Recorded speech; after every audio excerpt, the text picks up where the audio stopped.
আসসালামু আলাইকুম ওয়া রাহমাতুল্লাহি ওয়া বারাকাতুহু। সুপ্রিয় দর্শক, আপনারা দেখছেন এই অফিসিয়াল চ্যানেলের পক্ষ থেকে ইসলামিক কুইজের পর্ব।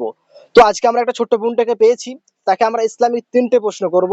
সে যদি তিনটের উত্তর দিতে পারে তার জন্য ছোট্ট একটা পুরস্কার আমাদের তরফ থেকে। আপনারা আমাদের পাশে থাকুন, সঙ্গে থাকুন। আসসালামু আলাইকুম। ওয়ালাইকুম আসসালাম। বোন, তোমার নাম? তেসমিনা খাতুন।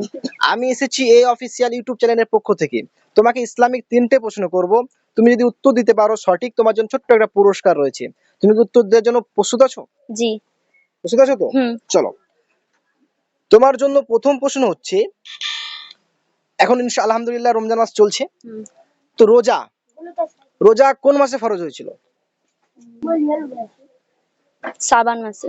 হ্যাঁ, সাবান মাসে। শাবান মাসে। হুম। তুমি বলছো শাবান মাসে।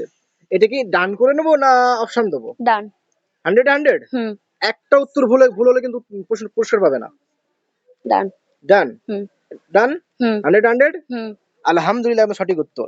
সুপ্রিয় দর্শক, আপনারা দেখছিলেন ইসলামিক প্রশ্ন উত্তরের পর্ব। তো এই বোনটাকে আমরা প্রথম প্রশ্ন করেছিলাম, আলহামদুলিল্লাহ প্রথম প্রশ্নের উত্তর দিয়ে দিয়েছেন। এবার আমরা দর্শক, আমরা সরাসরি 2 নম্বর প্রশ্নতে ফিরে যাচ্ছি, দেখা যায় বোনটা উত্তর দিতে পারে কি পারে না। তোমার জন্য 2 নম্বর প্রশ্ন হচ্ছে, রোজা ফরজ হওয়ার যে সূরা, যে আয়াতটা নাজিল হয়েছিল, সেটা কোন সূরাতে আছে? অপশন। হ্যাঁ, অপশন তো দেবো। মানে সূরা, মানে হচ্ছে যে রমজানের রোজা ফরজ হয়েছে, এর আয়াত তো অবশ্যই রয়েছে। তো এই আয়াতটা কোন সূরাতে অবস্থিত রয়েছে? আচ্ছা, অপশন কি দেবো হুম। না ভাববে একটু?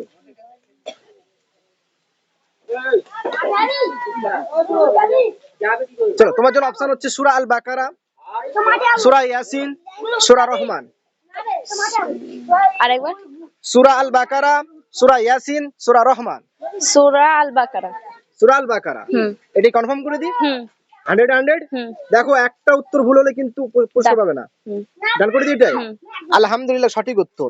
সুপ্রিয় দর্শক, আপনারা দেখছিলেন এই অফিসিয়ালের পক্ষ থেকে ইসলামিক প্রশ্ন উত্তরের পর্ব।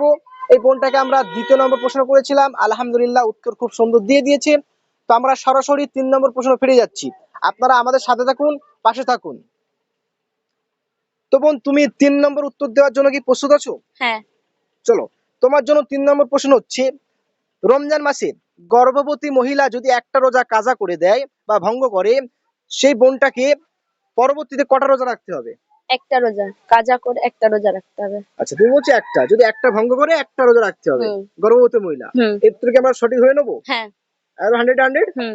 দেখো, একটা উত্তর বলে কিন্তু উত্তর প্রশ্ন পাবে না। ডান। ডান। হুম। আলহামদুলিল্লাহ, একদম সঠিক উত্তর দিয়েছেন। সুপ্রিয় দর্শক, আপনারা দেখছিলেন এই অফিসিয়ালের পক্ষ থেকে খুব সুন্দর ইসলামিক প্রশ্ন উত্তরের পর্ব। বোনটাকে আমরা ইসলামিক 3টে প্রশ্ন করেছিলাম, 3টের মধ্যে বোনটা আমাদের 3টেরই উত্তর দিয়েছেন, তাই আমাদের তরফ থেকে ছোট্ট একটা পুরস্কার। তো এই বোনটাকে আমরা ছোট্ট একটা পুরস্কার আমাদের তরফ থেকে, একটা খেজুর। তো প্রশ্ন উত্তরটা আপনার কাছে কেমন লেগেছে? ভালো। আর পুরস্কারটা? ভালো। তাহলে দোয়া রাখবে আমাদের।